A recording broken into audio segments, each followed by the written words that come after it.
Hi పిల్లలు, welcome to my channel. ఈరోజు మనం తెలుగు వ్యాకరణంలో అత్వసంధి, ఇత్వసంధి, ఉత్వసంధి గురించి నేర్చుకుందాం. రెండు పదాల మధ్య సంధి జరిగినప్పుడు మొదటి పదం చివర ఉండే అచ్చు పేరుతో ఆ సంధిని పిలుస్తాం. మొదటి పదం చివర ఊ ఉంటే అది ఉత్వసంధి, ఆ ఉంటే అది అత్వసంధి, ఈ ఉంటే ఇత్వసంధి.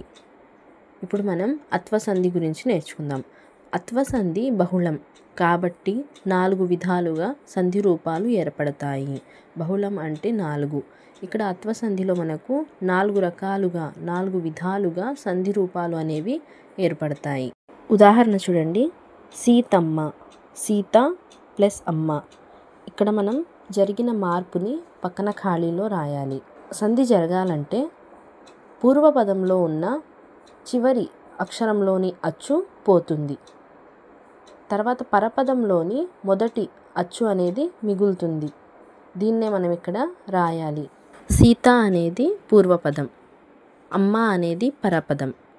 పూర్వపదం సీతాలో తా అనేది చివరి అక్షరం. చివరి అక్షరంలో మనకు తాలో ఆ అనే అచ్చు వస్తుంది. మనకు పూర్వపదంలో చివరి అచ్చు అనేది ఎలా వస్తుంది? తాని మనం తీసుకోవాలి. తాలో మనకు ఆ అనే అచ్చు ఉంటుంది. ఆ అచ్చుని మనం తొలగించి పరపదంలో అమ్మ అని ఉంది కదా, దీంట్లో మనకు మొదటి అక్షరం ఆ. ఈ ఆని మనం కలపాలి. అప్పుడు మనకు సీతమ్మ అని వస్తుంది. రెండోది చూడండి. చాలినంత, చాలిన ప్లస్ అంత. దీన్ని కూడా మనం ఇదే విధంగా విడదీసి రాయాలి. చాలిన ఇది పూర్వపదం, అంత అనేది పరపదం. చాలినాలో పూర్వపదంలో నా అనేది చివరి అక్షరం. ఈ నా అనే చివరి అక్షరంలో మనకు ఆ అనే అచ్చు వస్తుంది. తర్వాత పరపదం అంతా. అంతాలో మొదటి అక్షరం అచ్చు ఆ. మనం ఇప్పుడు పూర్వపదంలోని నాలో ఉన్న ఆని తీసేయాలి.